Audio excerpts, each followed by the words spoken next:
So forgive me, I have a tiny bladder, so we are going to do a little bit of leash work today with this guy. This is kind of the second part of his first work session here. He's doing really great, happy, very, very happy. This morning, I pulled him out and got some good tug in, which was good, but right now it's kind of a little warm. So I want to talk really fast about the 3 phases of the structured walk, okay? So why do I use one of these prong collars right here? Like, why would I use this if he's fine on like a slip lead or whatever, a flat collar? And I think the answer to that question is manifold. I think that there's a lot of good reasons to use it. I think that there's just as many bad reasons why you shouldn't use it, but I think it kind of takes a seasoned trainer to explain why, okay? So the collar that he's wearing is a martingale collar. I also have the option of putting a harness on him. I can use a slip lead, or I can use this. This is a 2.25 millimeter Herm Sprenger prong collar. This is the collar that he will go home with. It is his. I bought it just for him. It's included with the price of the board and train. So this and his e-collar and a long leash are all included with that, because I want the client to not have to go source a collar on their own, because clients don't really know what to buy for the dog. That's enough. I don't know who it is. Stop. Clients don't really know what to get, so ultimately I want them to have access to really good quality tools, and I get a discount through my dealership with Herm Sprenger and through Dogtra. All right, so why would I use this? All right, what is the point of the prong collar? Well, first of all, the prong collar is designed to not have pressure used on it, okay? So specifically the action that it is designed for is this right here, okay? Now, do I use pressure sometimes? Yes, but it is very, very light, okay? So there's a slight difference between this, trying to convince the dog to do something, and no, pop, right? So one is a punishment and one is pressure, okay? That being said, sometimes I use a pop as pressure. Sometimes it's just slightly more aversive pressure that teaches the dog not only how to escape the pressure, but how to avoid it completely, all right? Well, why is that important? Because eventually I don't want to have to activate that tool at all. I don't want to have to constantly be using it all the time. And again, I think I've probably said this before, but I've had clients that I caught them essentially out on the streets using the prong collar and just kind of letting the dog pull them along with the prong collar in a public setting with lots of distractions and stuff. And that is unacceptable. Do not do that, all right? Here's why. Is that when the whole point of this is to teach the dog not to pull, and that there is a contingency or a consequence to when I say no, all right? So why that's important to not let them pull is that they'll get acclimated to this now being used as pressure, and then when you go to pop it, they're like, where the heck did that come from, okay? So if you are consistent and you enforce your walk, then the dog will not pull. They will not forge. They will not try to drag you into a bad situation, okay? So I'm gonna set this up here so that you can kind of see the other dogs as I am sessioning with him, and that you can see why I do things exactly how I do them is very important, okay? So when I go over to him and I'm going to open the crate door, I'm gonna do the same thing that I did over here. He's expected to be in a sit until I release him with an okay. An okay is a marker word just like break, yes, and good, but okay means a boring release. It's just the freedom is the reward, and it means that the arousal is still staying pretty low. When I say free, it's kind of the same idea as okay, meaning that you don't have to necessarily put tons of relevance on me, but it should be, freedom should be high arousal, okay should be low arousal, okay? So my release words, break, free, and okay, are varying releases. Yes is also a release word to me. It's a varying type of release that has a different level of relevance and arousal based on the word. Break has the same arousal level as free, but it means to go towards something that I threw specifically, okay? they're all meaning go find reinforcement away from me, but break is this is the reinforcement, okay? The reason that that's important is I want people to understand when you use each individual word, you can be very clear about the communication system. What I used to do was I would just use a clicker, or I would use the same marker word yes for everything. The problem with that is then I had to kind of lead the dog or show the dog what that marker word meant. So the issue there is ultimately that I need to be able to explain to the dog this is where the payment is coming from, just based on the nature of the word. So using the yo-yo game where I say break and I throw the treat away from me, and then I say yes, and then the food is on me, and then I say good, and I'm moving to the dog for payment. If I'm really clear with that and I don't overshadow my marker by reaching for the food prematurely, then the dog learns that communication system very fast. So you noticed earlier that when I said, Apollo, come, that he immediately came to me, and when he did, I gave him the marker word yes, and I prepared to pay him with physical touch. I squatted down on the floor, he moved towards me, okay? This is not hard stuff. I learned all of this stuff from Michael Ellis, Larry Crone, Ivan Balabanov. There's tons of really great trainers. There's tons of really great training schools out there. Debbie Zappia was another one who was really good. She's a world champion, and she taught this yo-yo game as part of a seminar at Global Canine years and years ago, and it's still stuck in my head to this day that if you want your work to be very reinforcing for the dog, you can kind of turn it into a game a little bit. So you can gamify your work, and there's kind of a bridge in arousal between work and play, all right? So let's talk about that for a second. So we have freedom, which is high arousal but low relevance. We have play, which is high arousal and high relevance. We have work, which is high relevance and low arousal. And then we have rest, which is low arousal, low relevance, okay? So if you have a T-chart, there's rest, work, play, and freedom, okay? And there's a spectrum of arousal and relevance, okay? Now, does that mean that that is concrete? Does it mean that I can never play with my dog inside the house? Well, not necessarily, but the question is, what message is it sending to the dog when you play tug in the living room where they are biting people? Okay? Maybe think about that, right? If you have, for example, a doggy door and the dog is able to go in and out freely, is that affecting that particular dog's ability to regulate, okay, I'm inside, can I freely make the decision on my own accord that now it is time to be calm? Or do I carry some of the arousal from the backyard into my living room, all right? That's why this stuff is important, is that if I'm very specific about what my desires are for that dog in relation to arousal and relevance, then the dog understands that, hey, we're inside, the arousal is going to be low, whether it's putting relevance on me through work or whether it's putting no relevance on me through rest, and you're doing nothing, you're basically just chilling, okay? So as I go through, I'm also going to session each of the other 9 dogs in here, and we're going to start at the exact same place that we did with Apollo, and that is the yo-yo game, all right? The second thing that I teach is the structured walk. The third thing that I teach is doorway control. And the reason for that is as soon as you have access to outside, then you're essentially free. So if you start to see me as the source of that freedom, then the dog goes, thank you, right? Like that was, you're the best, right? We start to bond a little bit. But when we come inside, the arousal has to stay low. So when I let each of the dogs out, I don't expect them to explode out of the crate. I expect them to slowly leave the crate on the okay marker, and then to slowly leave the door when I say okay out here. Once we're out there, we're kind of chilling out, they go pee, they go poop, then I'll say free, then all bets are off, you can do whatever you want to at that point, all right? So the reason that I explain that is that the prong collar helps me to enforce those windows and those drive states and to say it is not time for that right now. So when he goes home, if he's zooming around the living room and your goal is to say, hey dude, you need to slow down, you don't necessarily need to use the prong collar. You might just attach the leash for a few minutes, give him a little leash pop or show him place and lead him over and let him just chill for a few minutes, right? Tell him, enough.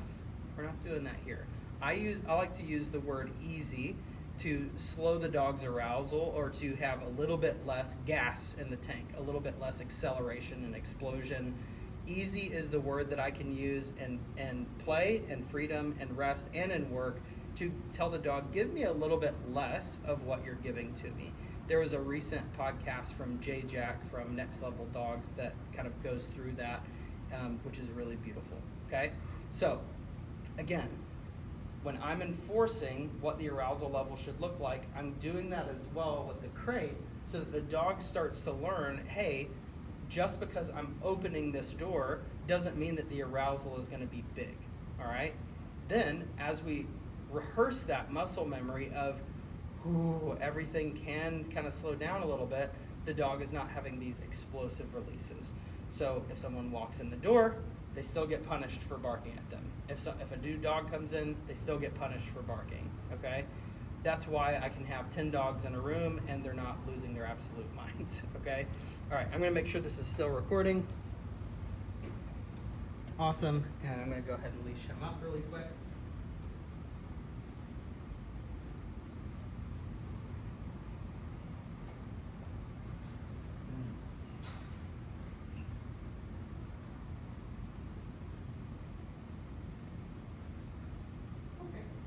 Nice job, buddy. All right, that is the very first rep that we have ever done of that. Very first, okay? You see how that concept transmuted or translated from the door to the crate door very, very quickly. That was very clear. He's very happy, but his arousal is low, okay? Now, let's talk about leashing the dog up, all right? With the prong, I know we're gonna do it right now. With the prong collar, I'm gonna clip that leash to the swivel ring right here. Okay, so I want you to see that the swivel ring kind of turns with the leash head. The dead ring or the O-ring comes up into that if the dog's not acclimated, and I can double clip that to kind of soften that correction and take away the martingale effect of the collar. Okay, so see that little triangle of chain there turns it into a martingale collar. And the way that Herm Springer designed this collar is that it spreads the correction 360 degrees around the neck instead of just putting pressure on one spot, okay? All right, the quick release. Why do I use this little click lock quick release? Because it's very secure, and I know for sure that when I push this guy in here, that little click right there tells me it is secure, okay?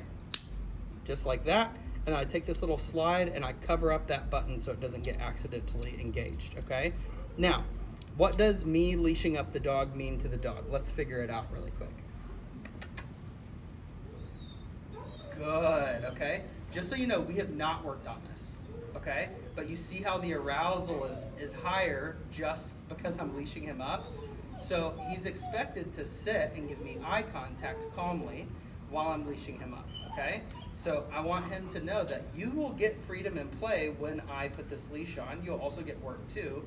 But this is an opportunity for you to offer me something, all right? I'm gonna do it again. Apollo, come.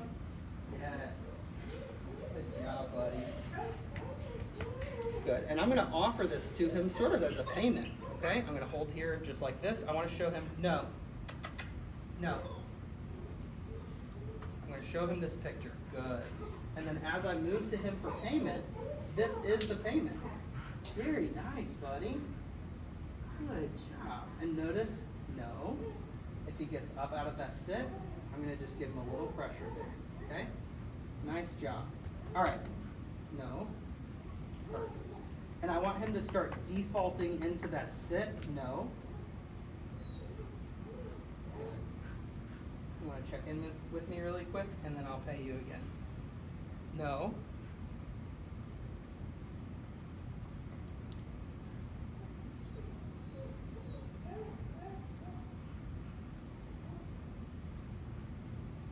Be patient with the dog. Good. Very nice, buddy. So now he knows good means I'm coming to you for payment. Okay? Very nice. Okay? I want you to see how I go through the 3 phases of structured walking. Now, we did this yesterday, so he should be pretty good at it, but I'm just doing a little refresher, and I wanted to talk to the camera so that I could coach you a little bit. All right? So, first thing is your leash grip. I learned this leash grip from Courtney Robbins at Global Canine 9 years ago, and I still use the exact same leash grip. I've never lost the dog because of it. Now notice, he is experiencing some arousal, but he knows that he can't get up out of that sit, okay? So your hand is designed to hold a leash. No, sir. So I'm gonna have you take your hand just like this, okay? Just like that. Take your leash, and whether it's the end of the leash like this, or you make your own loop, just like this, it's gonna slide over the end of your thumb, and you're gonna make that tight and flat against your hand, all right? The second step is close your hand. That's your leash grip right there, okay? Just like that, all right? No space between the leash and your thumb. Everything is tight here. This feels really, really good, okay? So again, just to demonstrate that, I'm gonna make a loop, I'm gonna go over my thumb, and I'm gonna close my hand, all right? Now, while I'm walking, I should be able to just relax my arms down like this. No? Beautiful. I should be able to relax my arms down like this. I should be able to look at my path and literally just walk towards it. No.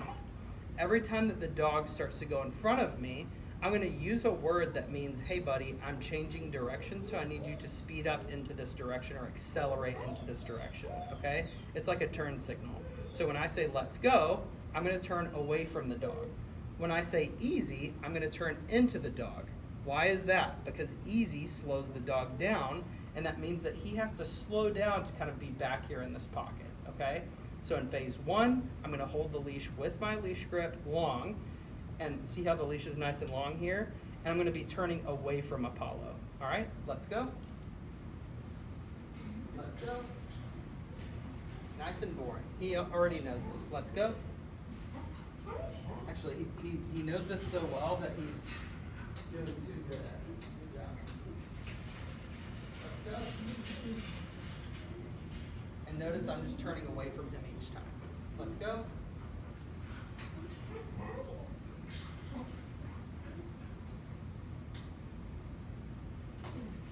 Perfect.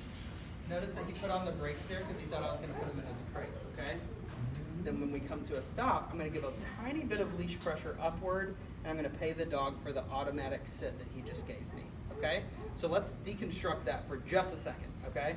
So you notice that I didn't really care which side he was on in phase one. I was just teaching him that if you hit the end of the leash, the prong collar engages and you're going to get a little correction, okay?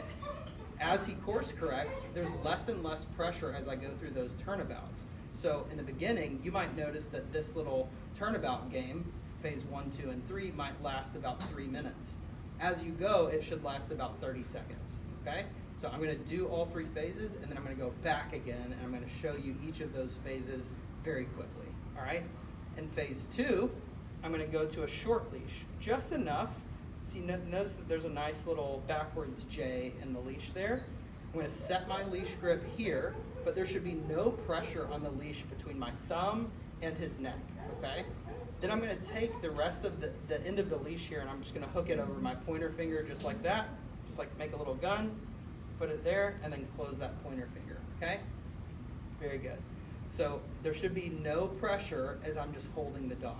This is what I see a lot when I go out to watch other people's private or group classes, is there's maybe 8 to 10 inches of leash between the hand and the collar because they're focused on holding the dog back from stuff. The problem with that is it sends the wrong message. Usually pressure like that ends up actually teaching the dog there is a problem, you do need to be on guard, and you need to kind of get into that defense drive, okay? All right.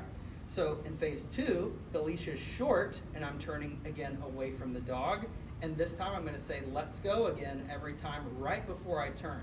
Because just like going yes and paying the dog and marking them at the same time, saying let's go and turning at the same time sends the wrong message, and it doesn't give the dog the opportunity to actually learn the verbal cue.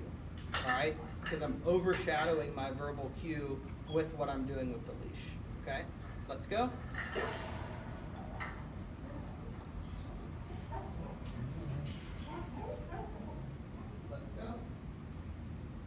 Beautiful, no pressure at all. It feels like I'm walking a cloud. I cannot see him right here. Let's go. Very nice.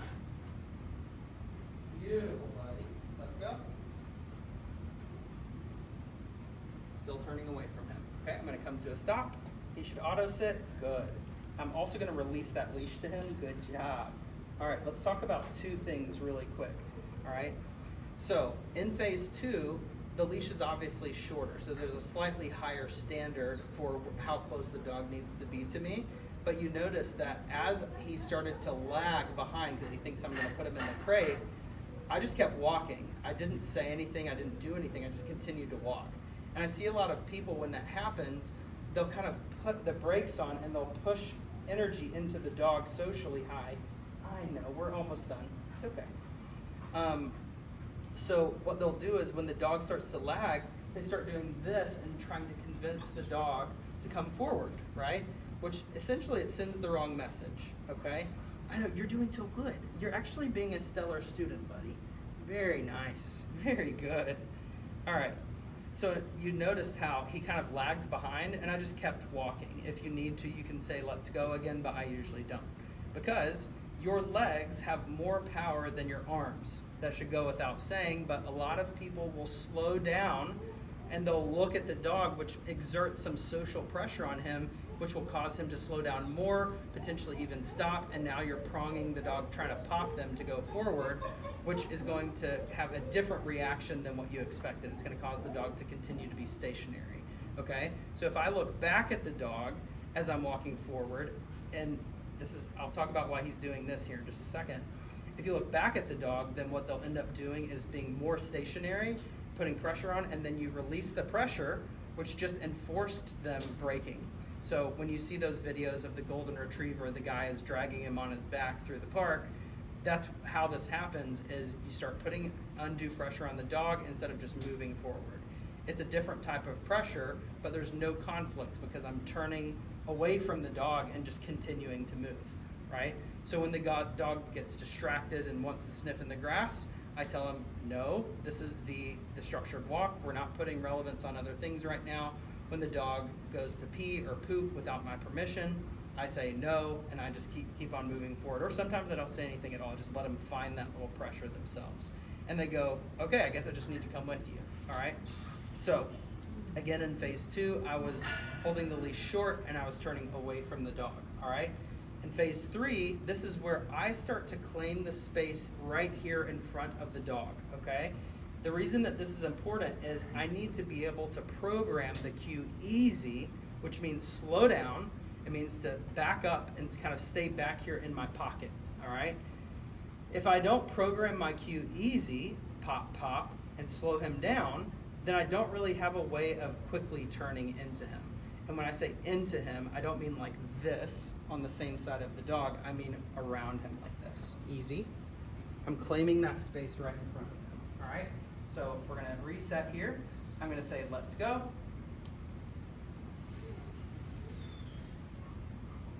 Easy. Let's go.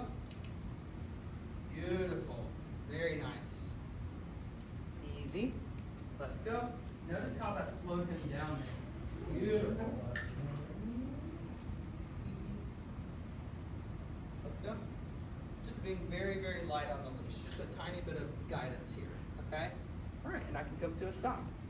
All right, so you notice that in phase 3, and you'll see me do that a lot, where we're in a stop, I wanna just kind of relax the leash for a second. Good job, buddy. That was beautiful. So when I say easy, it means you have to slow down, just like a 0-turn lawnmower, right? If he's on my left side and I'm turning away from him, that side has to speed up. Those wheels need to turn faster to get to this other side. And easy, I need those wheels to actually slow down, right? So notice how closely he's watching my body language. He's watching my hands and how I'm holding the leash. And he's very attuned to that already in just a few minutes, okay? So we did this once yesterday and then once today. All right, so after you've got that down, I don't really give a flying flip how you hold the leash, all right? I don't care if you use the leash grip. People say, sorry, I'm using the wrong leash grip. And I'm like, listen, if it's working for you, just do it. But as you first start to train, especially if you have a reactive dog, always use that one, all right? It's very fast. You can switch it into a different hand if you need to. I prefer a biothane leash because it's actually a lot more thin. So I'll use this little bungee right here as an example. A biothane leash is gonna be a lot more thin, like this. No, Just because I drop the leash doesn't mean he can get up, okay? It's gonna be a lot more thin, just like that.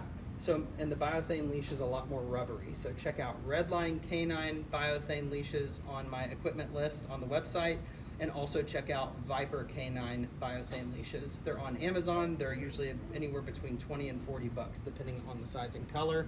I prefer like around a 1/2 inch by 6 foot. All right. So as you go through this little turnabout process, this is called the turnabouts, or the 3 phases of the structured walk. And the reason that I teach it this way still, and I've done the same exact drill since 2018, is that I want the dog to understand the inevitability of when I say let's go, that we are going to move together, okay? When I say easy, I'm going to turn into you, or you must slow down. So eventually, this programs those cues to mean let's go means we're gonna speed up in a certain direction. Easy means that you need to slow down, okay? Hope that this has been very clear for you. And again, I'm gonna restart this whole 3 phases just so that you can see how quickly I go into it. So the idea is, I set my leash grip, phase 1, leash long, leash grip set, relax the arms, eyes on the horizon, nice big breath, I say let's go. Let's go. And after 3 turns of no pressure at all, I'll come to a stop. Good. Pay the dog for the auto sit. And I move to phase 2. Leash grip set. Pointer finger holds the rest of the leash. Eyes on the horizon, chest out. Can't see the dog here, that's good. I want him back here in this pocket, so I should not see him in my peripheral vision down here.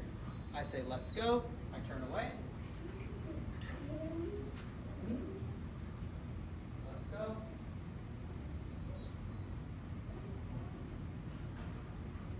I come to a stop.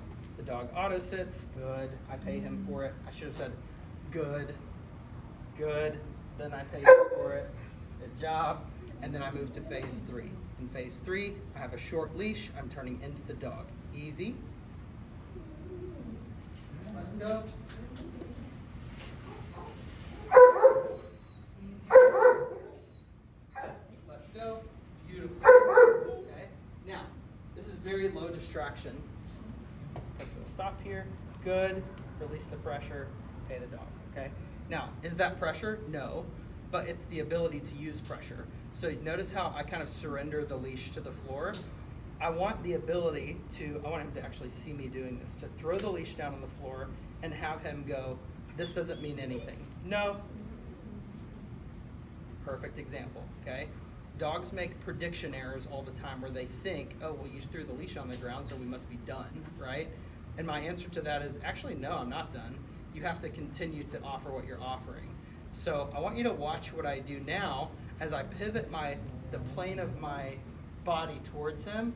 I'm exerting a little bit of spatial and social pressure from my eyes and from my body language on the dog, okay? This right here is like an implied stay, all right? So you notice that I did that at the door, all right? So as I back up here, this pull, not all by itself, should not cause the dog to move towards me. If he gets up, I would say no. I would give him a little pop on the leash. He would go back into the sit, and I would not mark or reward him for that, okay?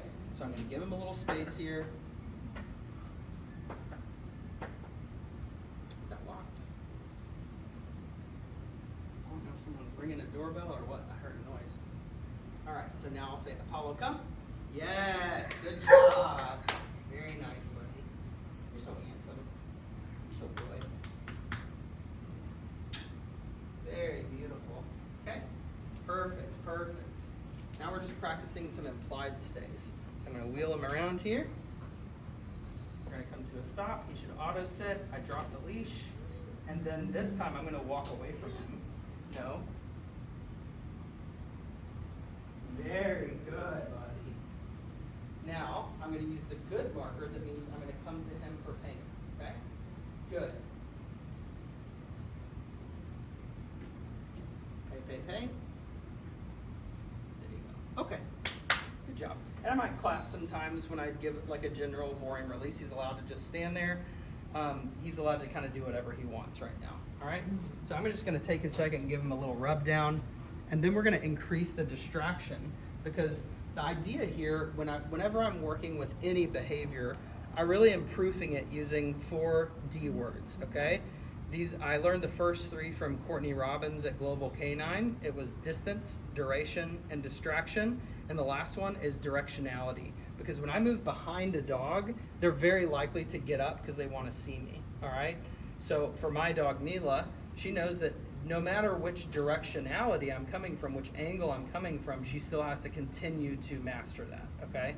So as we go on these lessons, I'm not going to talk to the camera as much, but I wanted to set some of these examples as a guideline so that as you watch the videos, you know exactly what I'm doing. In the past, when I've made videos, I haven't done this, and then the client gets lost and they're like, okay, so what did you say during this part? They can always go back to this video to talk about what the marker and reward system is and what the marker and punishment system is too, all right? Or marker and slowdown system, all right? So, what do you want to do next? You want to do a little massage? Come here, buddy. Yes, good job. I'm actually going to take the collar off. He doesn't have to sit for that. He can just stand here. Good job. I'm going to let him check it out. There you go. Yeah, was that fun? Yeah, you're doing so good. I'm proud of you, buddy. I sure am. You're doing so good. Yeah. All right, so this is a dog that has literally been here since last night. And he already knows all this stuff, okay? It doesn't take a super long time to teach it. We are gonna start doing some group classes here pretty soon, because this is a lot of the stuff that I teach at my group classes, because it's very valuable, all right? I'm gonna put this down for just a second. I'm gonna get a drink of water, and I want you to see the whole process. I might even go give treats to a couple of the dogs here and let him see me kind of interacting with them a little bit. But I'm just gonna keep the camera rolling. What are you doing?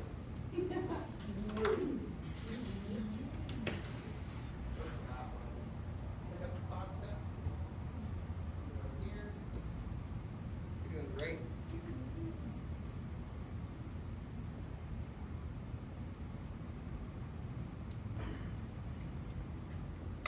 Okay. Get some dog's treats.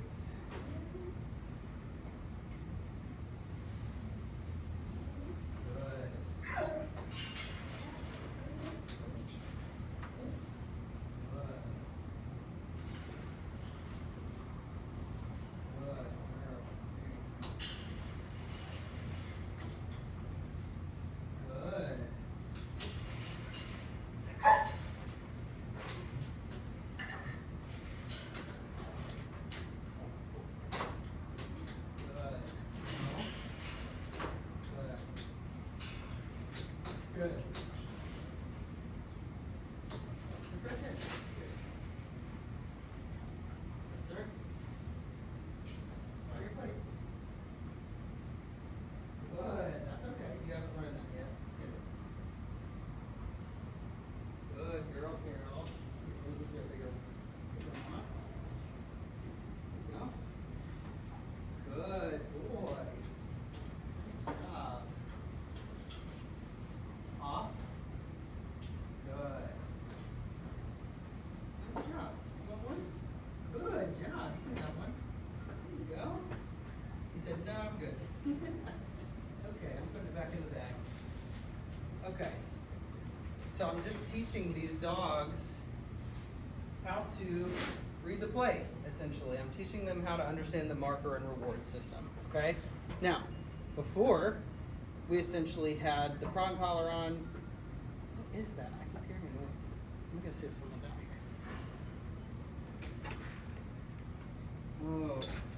There's a wind chime out there that taps on the door, and I thought someone was knocking on the door. Okay. So up to this point, we've been sessioning him on this side of the kennel, all right?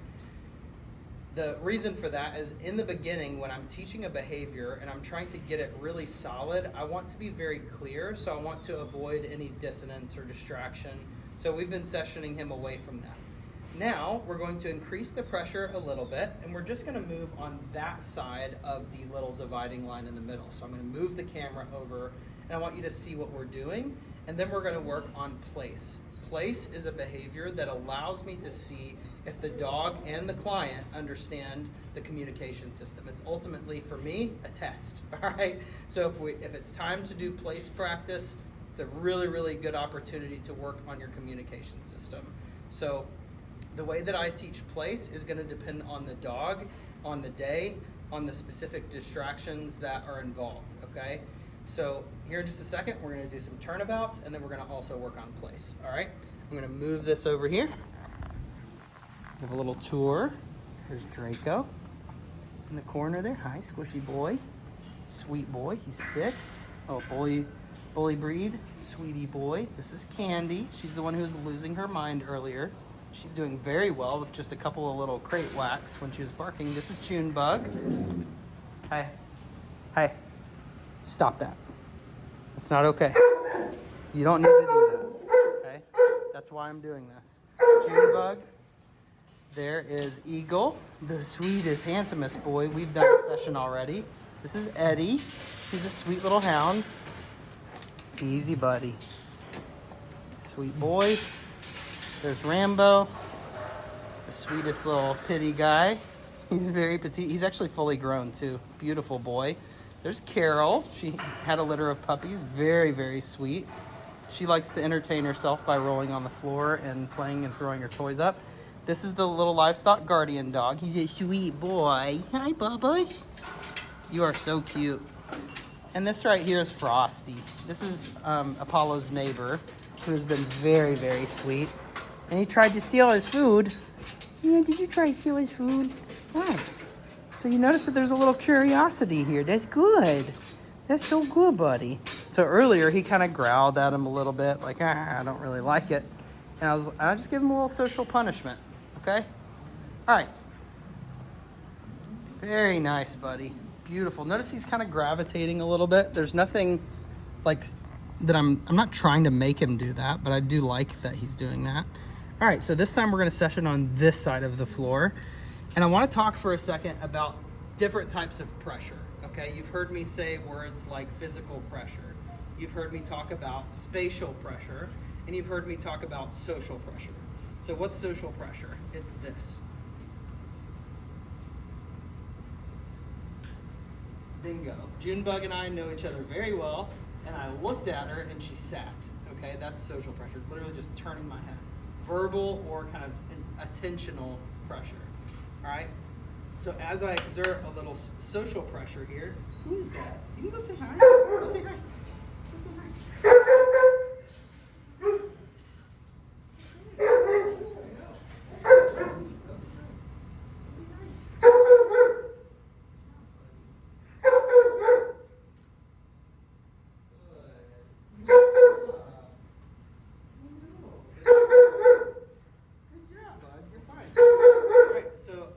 I want to point out his hackles went up a little bit there, but I'm not holding him back from them because why? I know that they're friendly dogs. I know he's a friendly dog. He's met other dogs and been really nice. He just doesn't know sometimes how to control his arousal around other dogs.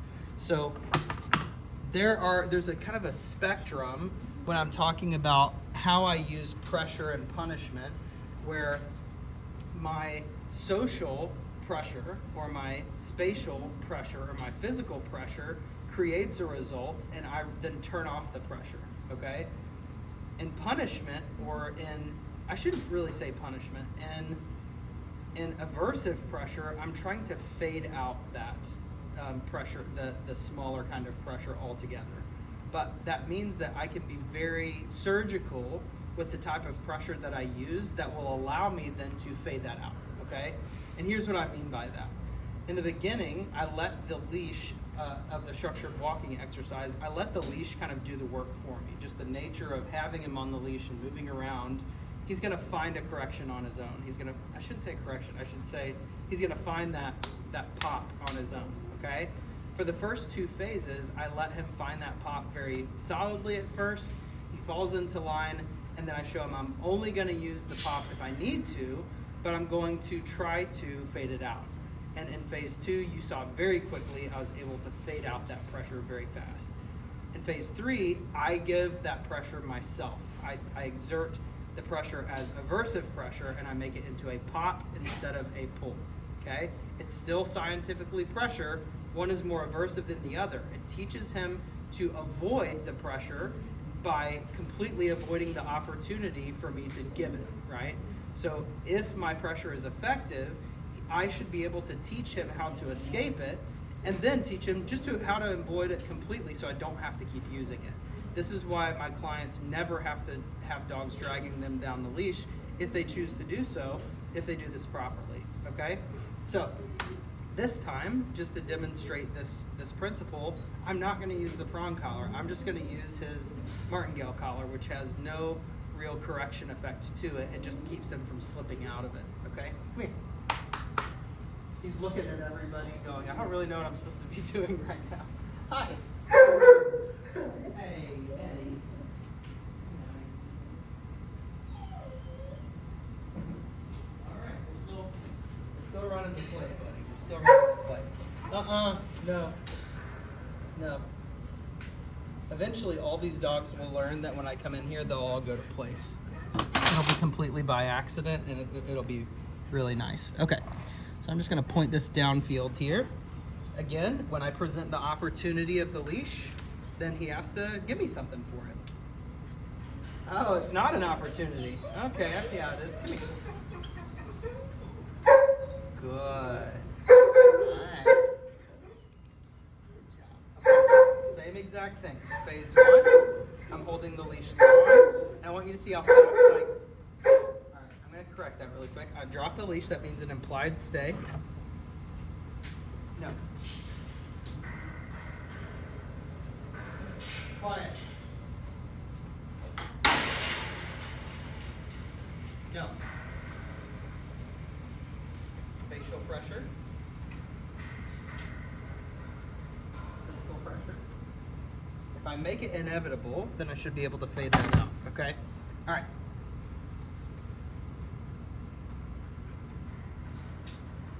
Do you want to start? You want to start working? You're supposed to do something? You so silly. You are. Can you sit, please? Okay, here we go. Good job. All right, so even though the prong collar is not there, now I can kind of pretend as if it is there and I get the same result, all right? So phase 1, leash grip set, eyes on the horizon. I am facing forward, I'm turning away from the dog. Let's go.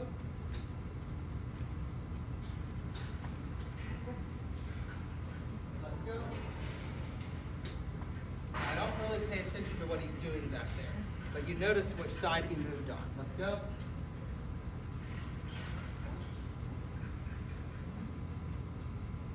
Let's go. Yeah. This is telling me everything I need to know right here, okay? Now we know that his little growl earlier is not aggression, it is just some insecurity. This is super, super normal. Now, why is he doing it? Because he believes that if he avoids those dogs, that he will avoid pressure or correction, okay? Thank you.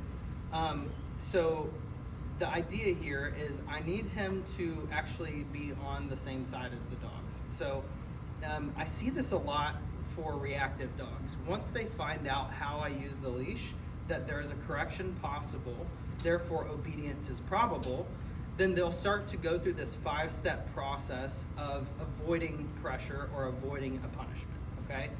The first phase is avoidance. That's literally what you just saw. He literally crossed on the other side of my body to avoid being face-to-face with those dogs, okay? The next step, which he is going to go through, and it is inevitable that he will go through it because dogs are very smart and they have the ability to regulate very quickly, is aversion, meaning that he will be on the same side as them, but he will not look at them. He will be like this. He will turn his head completely away as if to say, I don't mean any harm, I don't mean any trouble, or I want to avoid pressure or punishment, okay?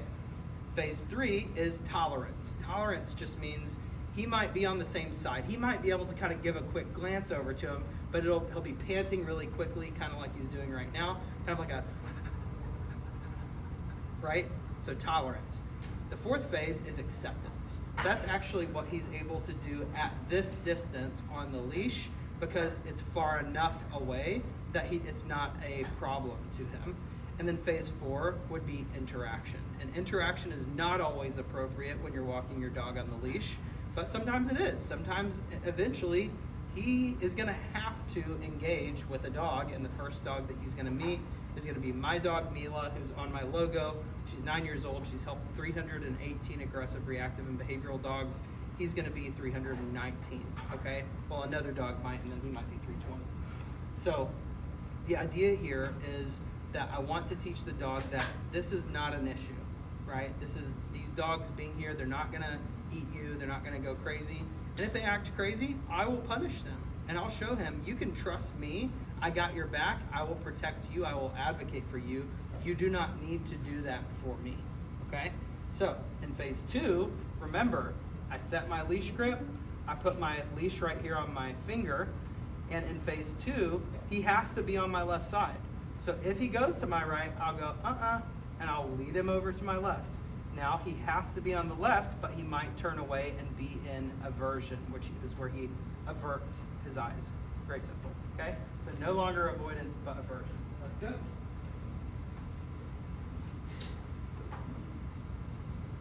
We're just gonna walk right through. Yep.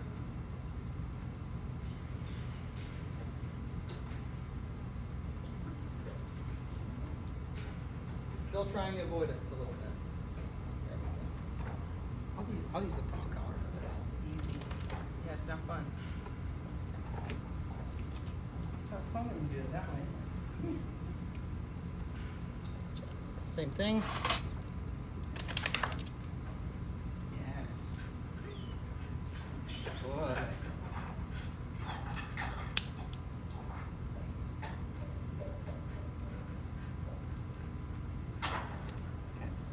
Let's do phase 2 again, a little repeat here. Again, I'm going to hold the leash short. I'm going to be turning away from the dog. Let's go.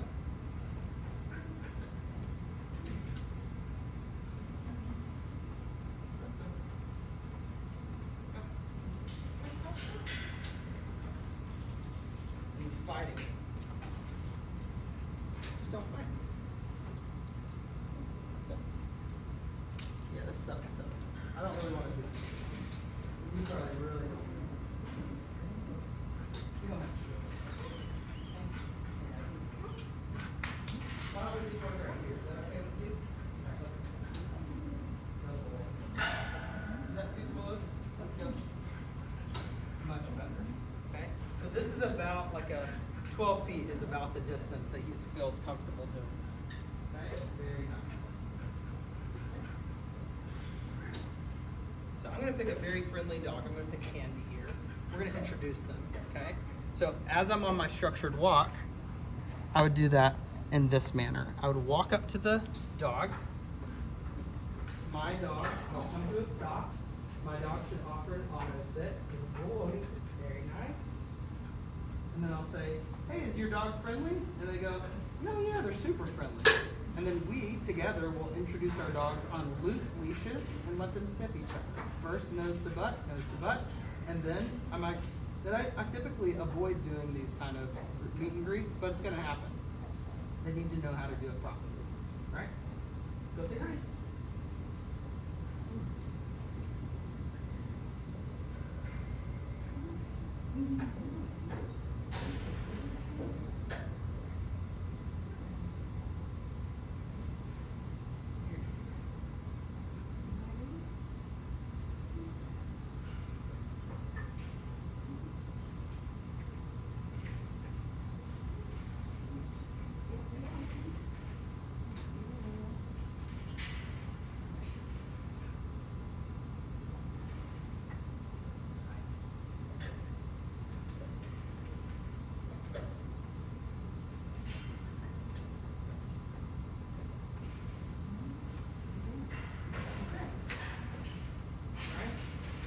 I'll just let him chill here for a second. Can you say hi?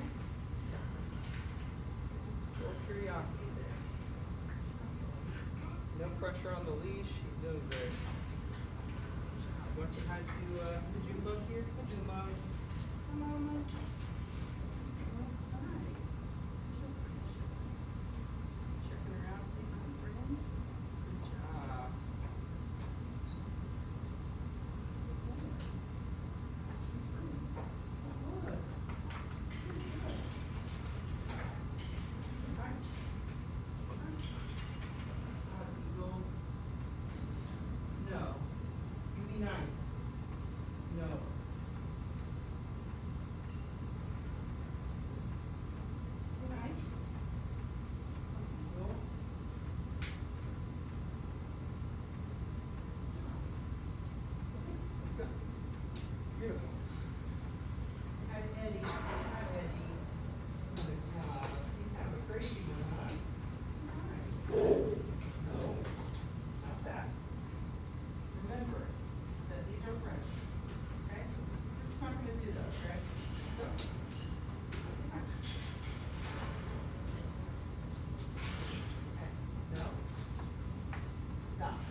boy. Hi. Oh, wow, you're so cute. No? Hi, buddy.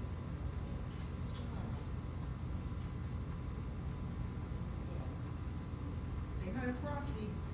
Hi, Frosty. What's up, buddy? Look at that good boy. Yes. Good job. Very nice. Okay, great. Good job, buddy. That's so good. All right, so you kind of saw a little aversion there as I got down past Eagle. I gave him a little punishment for that. And the type of punishment that I use is kind of comes in parts, okay? So you notice that as he met Candy, she's a little bit more of like a little like a little puppy energy. So she's very sweet. Draco, I didn't introduce you to Draco actually. Let's go do that real quick. Come say hi. Go say hi. Hi, Draco. Are you just taking a nap? He's like, I was just taking a nap in here. Hi, bud. Come say hi. Come here. Good job, squishy boy. Good boy. Hi. You say hello? Yes, good boy. Hi. Nice job. Okay, now look at the aversion, okay? He can be close, but he cannot give him eye contact. Good boy. Hi, squishy squish. Yes. He's a long-termer here at a Freedom Journey, but he's a sweet boy. He's just a big squishy piggy. You say hello? This is nice. Good job. That's beautiful, buddy. Very beautiful. Good job. Nice. 2 pitties right here. Good job. Very good. Very beautiful. I think you learned your lesson. So again, when we approached Eagle a second ago, he kind of got a little bit nasty with him. So I'm going to say hi. Hi, Eagle. Come here, Eagle. Come here. He's like, I'm good. Yeah, that's good. Very nice. So it went from aversion to tolerance to now some acceptance. Just going, these dogs might actually represent some opportunity to interact. And when he does, go say hi. Go give kisses.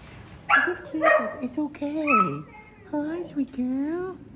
That's good. She's so sweet. Hi, Junebug. She's precious. Good job, buddy. You say hi to her?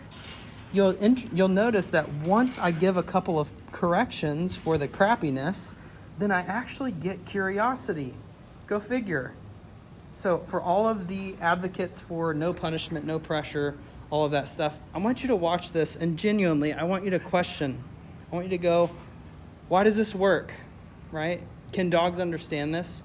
Should dogs have to understand this?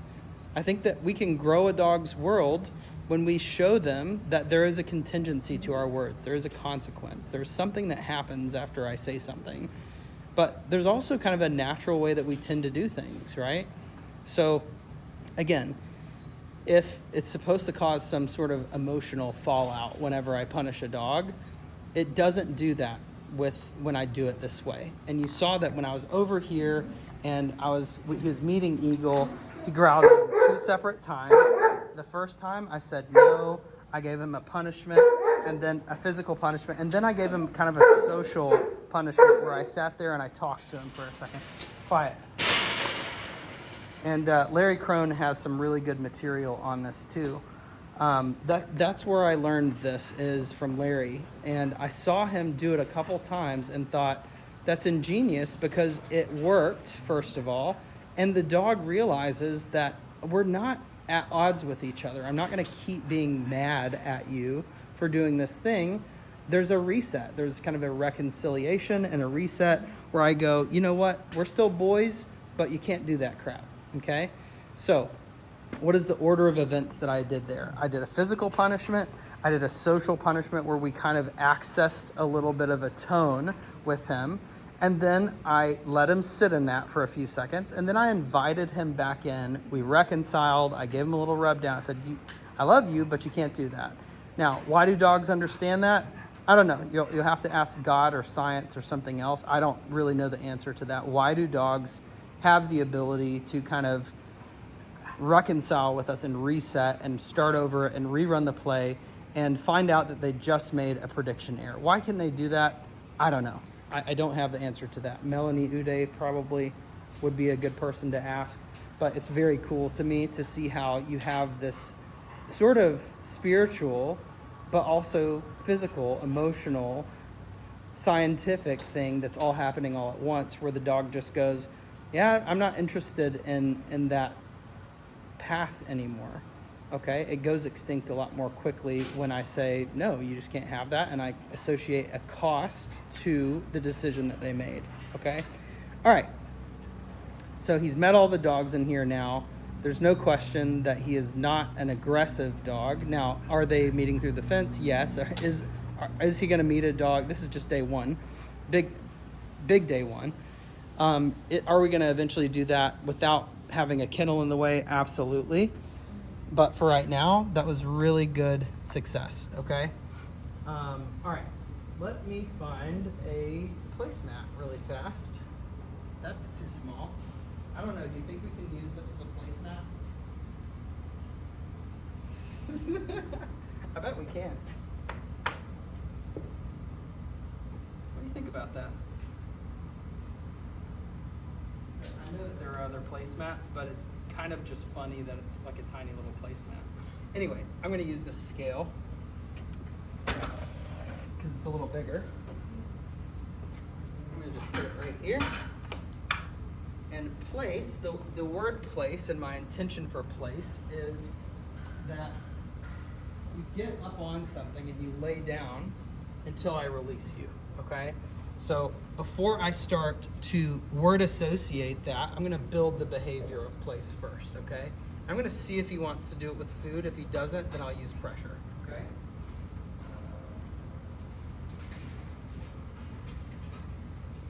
Off.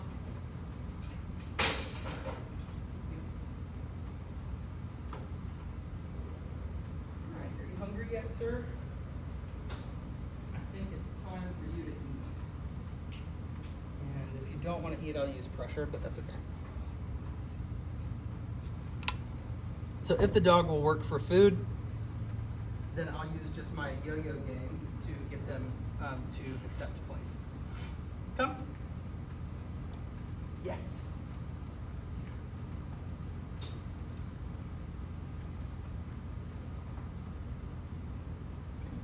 No food?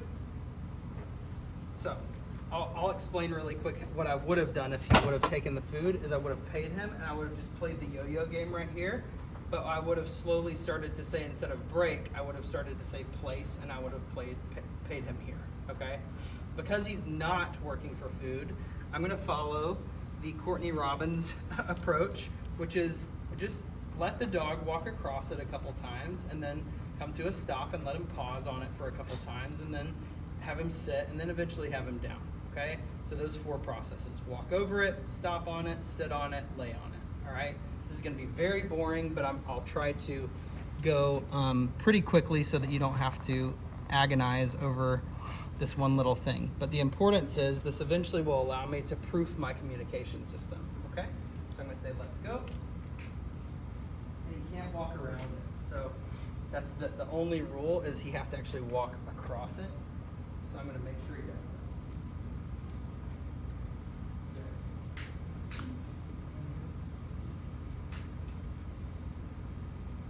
Good. Very easy. We're going to go from all 4 angles here. Good.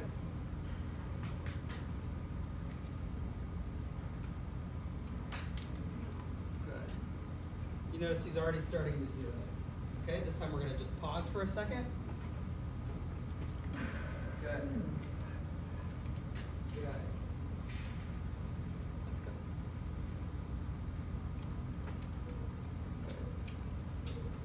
Nice job, buddy. You're killing it right now. Absolutely killing it.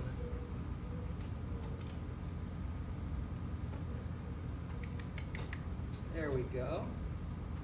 There we go. Okay. That was our first sit. Let's go. Good. Okay. Let's go.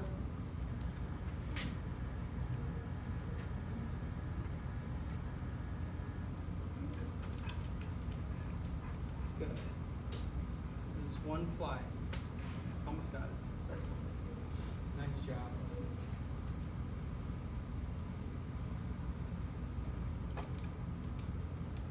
Good.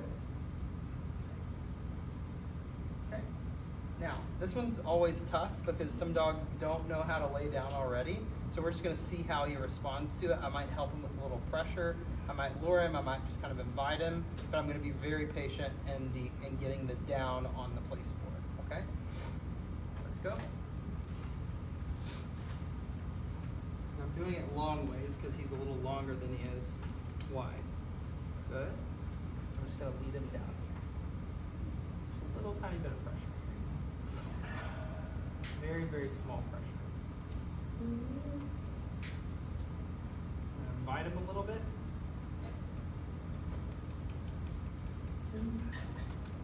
Very boring. No.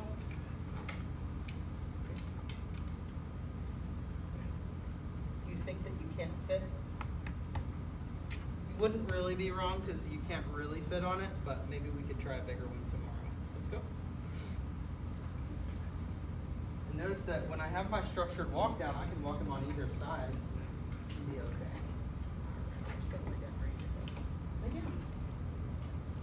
Not comfortable, is it? Here, I know what we can do.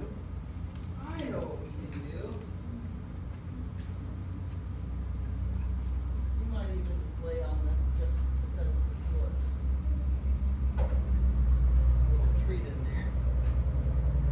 Alright, we'll kick the scale out for a second. We'll just use this place bed that was in his crate. He seems already happier to do that. Okay. Nice job. Right, same thing. Go. Good job, buddy. Yeah, that was it, wasn't it? See, you dumbass. It's a lot more comfortable than that damn scale. Excuse my French. Good.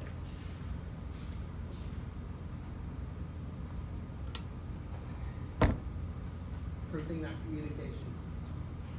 Yes. All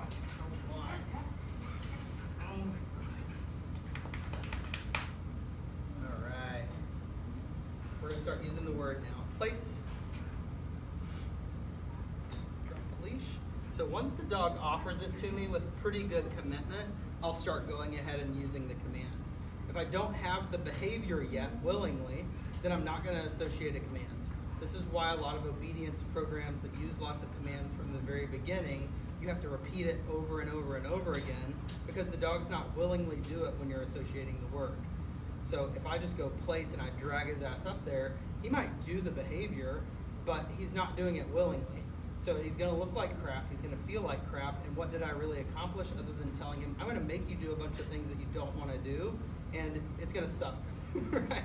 I used to do that. I totally used to do that. Admittedly, it was not good. It was not pretty. It was very ugly. I didn't like it, and I got very burned out on that, right? Now, I feel really good about this because I have willing participants. Yes. Yes, come here. Yes, good boy. It's good. Very nice, buddy. Oh, I know. Are you tired?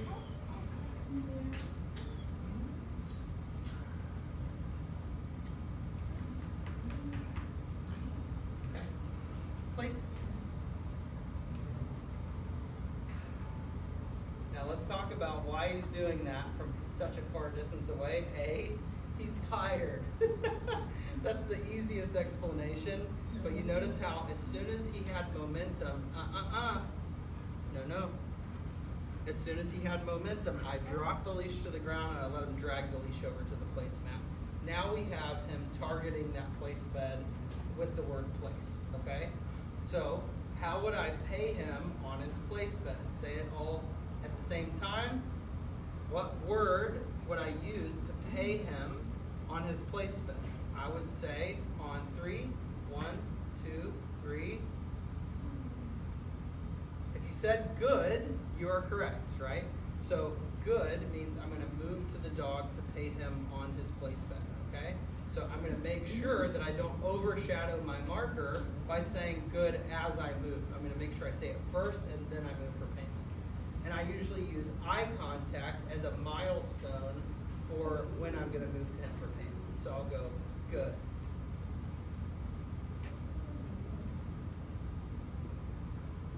Okay.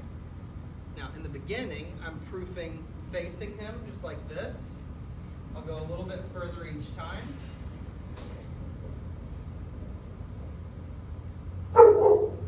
No. No, ma'am. Good. Very nice. He hears someone out there and he's like, oh, what's happening? He just got a lot of like arousal going through his body because he hears cars driving past right now. And he's like, what does that mean? Okay. This time I'm going to actually turn my back.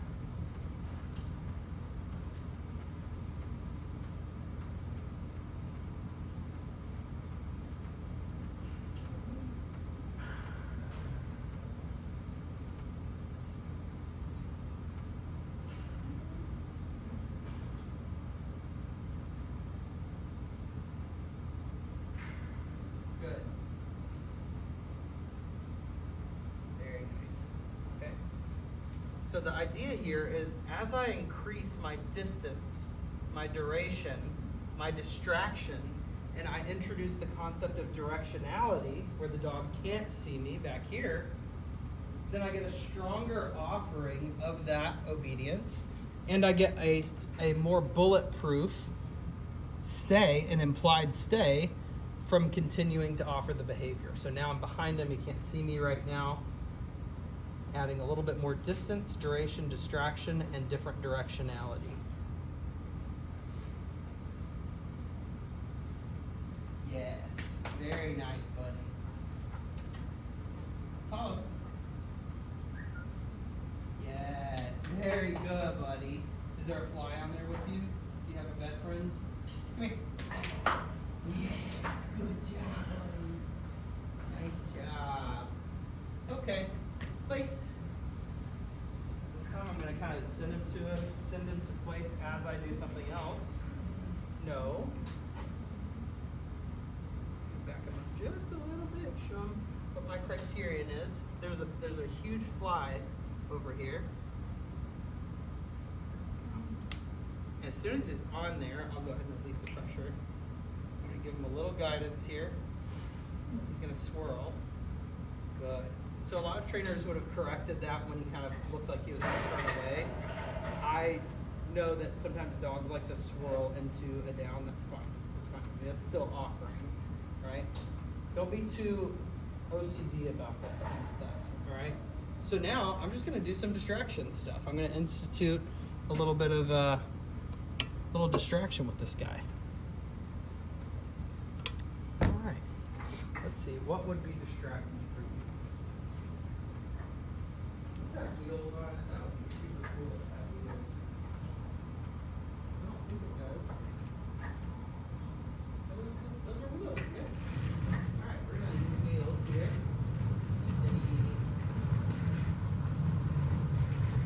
This can be kind of scary for a dog. No. And all I'm going to do is just lead him right back on there again. Used to, I'd pop the leash pretty firmly. There we go. Now I don't really have to do that. Just showing him. Right now I just need you to show me a little, no. Social pressure, spatial pressure, physical pressure. We're going to turn it off as soon as he starts offering. Okay? So again, all I'm looking for is a little acceptance right now, which is eventually what's going to allow us to cut those freaking toenails. Good. I'm going to move to him for payment. Nice job. Now, is this exciting or sexy or flashy? No, it's so boring, but part of that is life. Life, for 90% of life is pretty boring.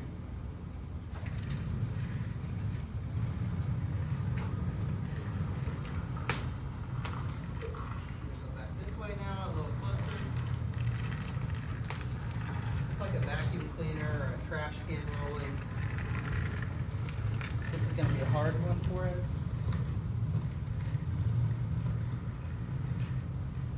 Good. Good job. So, this marker word good allows me to mark the exact moment in time that I'm about to pay him for, all right?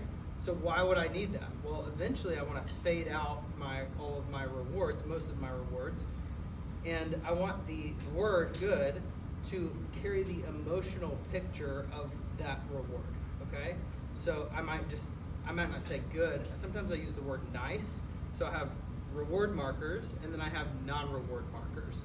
Non-reward markers are markers that I use to tell the dog that is already trained that they're doing a good job without getting a wrong consequence of that marker word. So, for example, yeah replaces yes, nice replaces good, and then free replaces break, okay? So free would mean go find your own reinforcement, essentially. So I might just kind of clap and run and say free, and the dog goes and finds their own free. All right, I'm gonna put this away.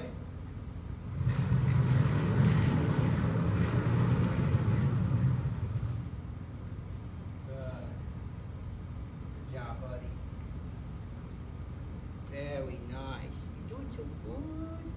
All right, now we're gonna try something else. I'm gonna take off this prong collar, take off the leash. Let's see if he gets up here. Waiting for some eye contact. Very nice, good boy. You're so tired. All right, guys, that is it for his day one. I should say this is actually day 2, but it's his second board and train session. But usually they're not going to be this long, and it's not going to be with this much talking. It's not going to be with this little distraction. There's going to be other stuff. So the reason that I like to cover all of this stuff in this very first module is that I want people to understand the communication system that I'm using when I use pressure, when I use punishment, and why, and how we come back from it, right? There was a really good conversation between J-Jack and a lady whose name I cannot recall right now, where they were talking about how dogs sometimes need help coming back from a punishment. They need help kind of coming back up to baseline again. Whereas if I pay a dog, they don't really need help coming back down to baseline. They do sometimes need help lifting them back up, especially if you're working with an insecure or a scared dog or a dog with not a lot of socialization or exposure. You tend to need to help them kind of get back to that place.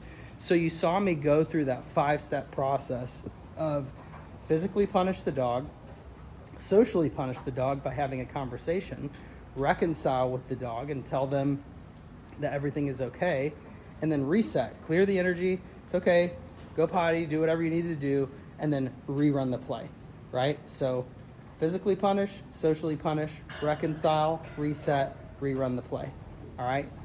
The reason that I go through that is it helps the dog get back up to baseline again, and dogs don't look like garbage anymore when I give them a correction, and they know why it was, and it points everything back to the relationship that we have built because I've given them what they need biologically, which is freedom and play. It's giving them the access to blast arousal out into nature, which is like the most natural thing that a dog can do, and then also aggression blasting into me through play, which is tug, fetch, chase and catch, whatever you want to call it.